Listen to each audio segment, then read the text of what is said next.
অনেক বাধা পেরিয়ে বাংলাদেশের জার্সিতে মাঠে নেমেছিলেন রোনান ও ডেক্লান সুলিভান।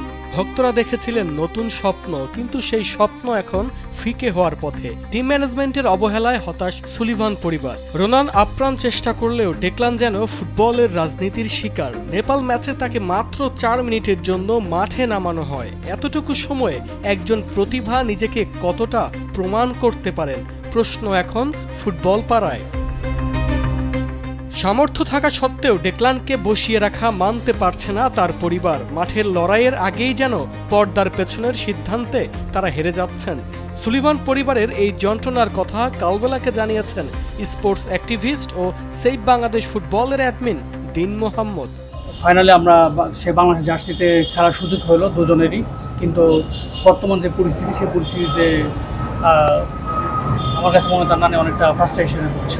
তিনি বললো যে বিষয়গুলো নিয়ে আমরা খুবই সাফার করছি যে রোনানকে খেলানো হচ্ছে, ডেক্লানকে খেলানো হচ্ছে না।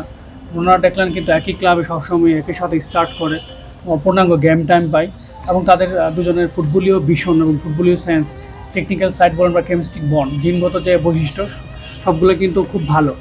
তো এটা আমরা যদি বাংলাদেশ দলের জন্য কানেক্ট করতে পারতাম বাংলাদেশের অনেক উপকার হতো, কিন্তু সব কিছু ম্যানেজ করেই কিন্তু বাংলাদেশে আসতে হয়েছে। এমন না যে ওরা শুধুমাত্র ফুটবলই আছে, বাইরের কোনো অ্যাক্টিভিটিসে নেই। তো ওদের সব কিছু অ্যাক্টিভিটিস, ভ্যাকেশন সব কিছু মিলিয়ে বাংলাদেশে এসে তারা খেলবে এই প্রত্যাশা নিয়ে আসলে বাংলাদেশে এসেছিল। তো আমার কাছে মনে হচ্ছে তাদের সুলিভান যে পরিবার, তারা এই বিষয়টা আসলে এখনো পর্যন্ত পজিটিভ কোনো কিছু দেখছে না।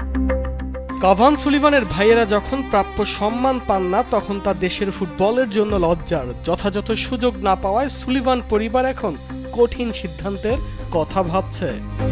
এটা আসলে আমাদের জন্য অনেক লজ্জার এবং হতাশার যে কাভান সুলিভানের মতো জেনারেশন ট্যালেন্ট, কাভান কুইন, তারা দুজনেই এই বিষয়টা অলরেডি সোশ্যাল মিডিয়া যারা ইউজ করেন তারা দেখতে পারবেন প্রতিনিয়তই তাদের এই ম্যাচের প্রতি ফোকাস রাখছেন এবং এই ফোকাস রাখার পাশাপাশি তারা এক প্রকার জানাই দিচ্ছেন যে তাদেরকে কেন প্রয়োজন।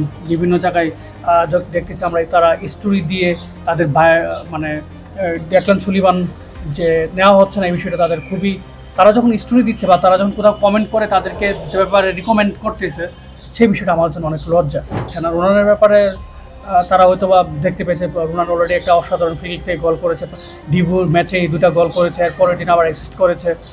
সো তার ব্যাপারে তো কোনো সন্দেহ নেই, কিন্তু ডেক্লানকে বিষয় একই পরিবার থেকে বেড়ে উঠে একই ক্লাবে খেলে একই সাথে বোঝাপড়া আছে, কিন্তু একজন চান্স পাচ্ছে আরেকজন চান্স পাচ্ছে না, এই বিষয়টাতে পরিবার কিছুটা আশাহত। এবং প্রবাস থেকে আমাদের যারা অরিজিনাল ফুটবলার বাংলাদেশে আসতে চায় তারাও এটাকে আসলে একটা ডিমোটিভেশন হিসেবে নিবে এবং এতে আমাদের বাংলাদেশের ফুটবলই অনেক ক্ষতি হবে বলে মনে করছি।